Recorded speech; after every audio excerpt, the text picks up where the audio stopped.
नाम सत्यपाल मलिक, लेकिन बातें झूठी। क्या हुआ, यकीन नहीं हुआ? चलिए अपने कानों से सुन लीजिए। झगड़ा हो गया मेरा। उन्होंने कहा तुम अमित शाह से मिलो। मैं अमित शाह से मिला। उसने कहा सत्ता इसकी अकल मार रखी है लोगों ने, तुम बेफिक्र रहो, मिलते रहो, ये किसी ना किसी दिन समझ में आ जाए। निकले वाले छात्रों को राजनीति से दूर रहना चाहिए।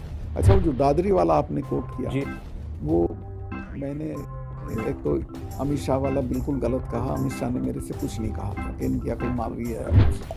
मेरा मुंह से निकल गई, मेरी जबान टूट गई। इन बातों से आपके चरित्र का पता चलता है कि आप पॉलिटिकल बेनिफिट लेने के लिए झूठ भी बोल सकते हैं। This is again very important. जब आपने प्रधानमंत्री साहब को उसी रात कहा था कि हमारी गलती के कारण हुआ है कि इन्होंने एयरक्राफ्ट मांगे थे, आपकी होम मिनिस्ट्री ने इजाजत नहीं दी, और प्राइम मिनिस्टर कहा इसके बारे में चुप रहो। In other words, don't let people know we made a mistake. Doval ने भी मुझे कहा कि ये मत बोलिए, आप चुप रहिए। किसने कहा आपको? डोभाल, उन्होंने भी कहा। वो मेरे क्लास फेलो रहे हैं तो मेरे से कुछ भी बात कर सकते हैं। उन्होंने कहा सतपाल भाई ये मत कहो। So what you're saying, मुझे लग गया था, मैं आपसे शेयर कर सकता हूँ, मुझे लग गया था कि अब ये सारा ऑनर्स पाकिस्तान की तरफ जाना है, तो चुप रहिए। फिर एक तरह की सरकार की चालू पॉलिसी थी कि blame Pakistan and we will get credit and it will help our election. Exactly. मैं ये बोल भी चुका था एक दो चैनल को, इसको, तो उन्होंने कहा ये सब मत बोलो, ये कोई और चीज़ है, वो हमें बोलने दो। ठीक है। सत्यपाल जी की बात को जरा ध्यान से सुनिए।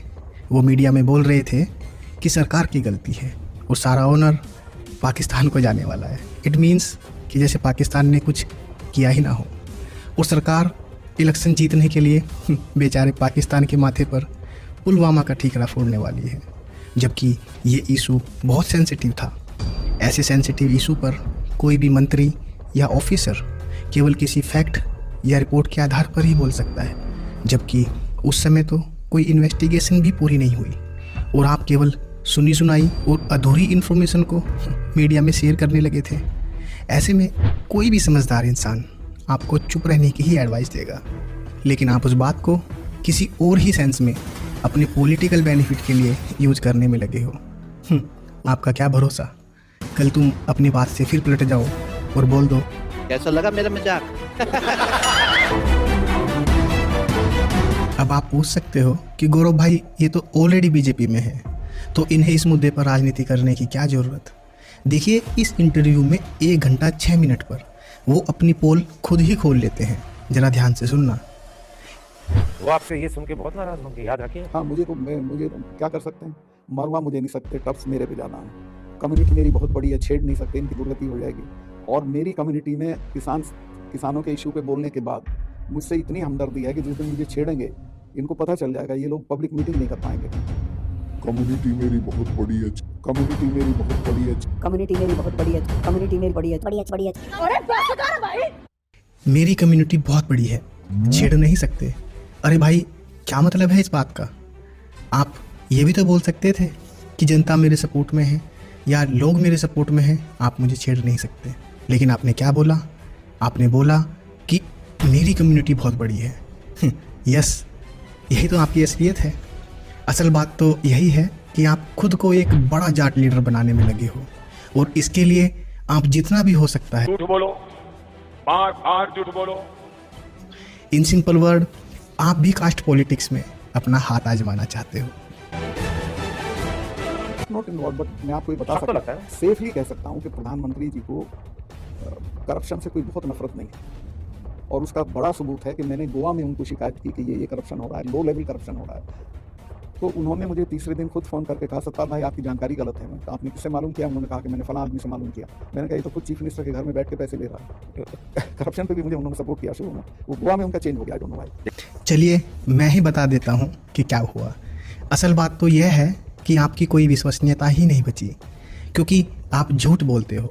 इस इंटरव्यू में आपने खुद बोला है कि पीएम ने आपको 3 दिन बाद फ़ोन किया और आपको बताया कि आपके द्वारा दी गई इन्फॉर्मेशन सही नहीं है, लेकिन अब आपको लगता है कि श्री सत्यपाल जी बोल रहे हैं कि करप्शन हो रहा है, इसलिए पीएम को आपकी बात मान लेनी चाहिए। उन्होंने आपकी बात नहीं मानी, इसलिए आपको लगता है कि पीएम को करप्शन से कोई प्रॉब्लम नहीं। वाह, क्या लॉजिक है। देखिए, आपकी बातों पर कोई यकीन भी क्यों करे, क्योंकि आप खुले मंच पर सफ़ेद झूठ बोलते हो। आपके इन्हीं झूठ की वजह से राम माधव जी ने भी आप पर डिफेमेशन का केस किया हुआ है। अब वो कहावत सुनी है ना कि शेर आया, वो बिल्कुल आप पे फिट बैठती है। तो दोनों चीजें के आप खिलाफ थे, डिमोशन के भी खिलाफ थे और डिवीजन के भी खिलाफ थे। जी जी, तो आपकी आंखों में बोथ अननेसेसरी एंड रॉन्ग। बिल्कुल गैर जरूरी था, ड्यूटी के बारे में तो आप बड़े जोर से कह रहे हैं, ड्यूटी करना गलत था, बिल्कुल गलत था। चेंजिंग। अब यूटी बनने के बाद क्या बदलाव आया है आपको ये पिक्चर में दिख गया होगा। देखिए, कश्मीर या किसी भी मुद्दे को लेकर आपकी अपनी समझ या विचार हो सकता है, लेकिन सभी उस विचार से एग्री करें यह भी तो जरूरी नहीं। इसलिए आपका ये बोलना कि सरकार ने यूटी बनाकर गलत किया, ये आपकी अपनी राय है। आपकी राय से सही या गलत डिसाइड नहीं होगा। प्रधानमंत्री जी बड़े गर्व से कहते हैं India is the biggest democracy in the world. आजकल तो वो कहने लगे India is the mother of democracy. Greece के बारे में भूल गए, we are the mother of democracy. Should the prime minister of the mother of democracy treat the media in this way? अब वो तो देखिए उनका अपना वैल्यू सिस्टम है प्राइम मिनिस्टर का। आप अपने वैल्यू सिस्टम, मैं तो नहीं करूंगा ऐसा, ये गलती है। मैं नहीं करूंगा। देखिए, करण थापर ने यहाँ इंटरव्यू में साफ साफ बोला है कि भारत दुनिया का सबसे पुराना लोकतंत्र नहीं है। खैर, सत्यपाल जी को तो इतनी समझ नहीं है, इसलिए वो भी करण थापर की हाँ में हाँ मिलाने लगे। जबकि असलियत क्या है मैं आपको बताता हूँ। ग्रीस की डेमोक्रेसी का इतिहास तो 500 से 600 BC साल पुराना है।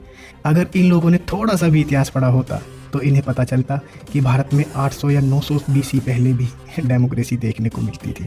ऊपर वाला सद्बुद्धि दे इन्हें। अब अगर आप राहुल गांधी के मोदी वाले बयान, जिस पर उन्हें डिस्क्वालीफाई कर दिया गया, का लॉजिकल एनालिसिस देखना चाहते हो तो लेफ्ट वाली वीडियो पर क्लिक करें। और अगर आप देखना चाहते हैं कि ये लेफ्ट विंग के लोग कितनी बारीकी से अपना फेक नैरेटिव सेट करते हैं तो राइट वाली वीडियो पर क्लिक करें। वीडियो को लाइक करना मत भूलना। और हाँ, आपका इस मुद्दे पर क्या विचार है मुझे कमेंट सेक्शन में लिखकर जरूर बताएं। मैं आपसे वहीं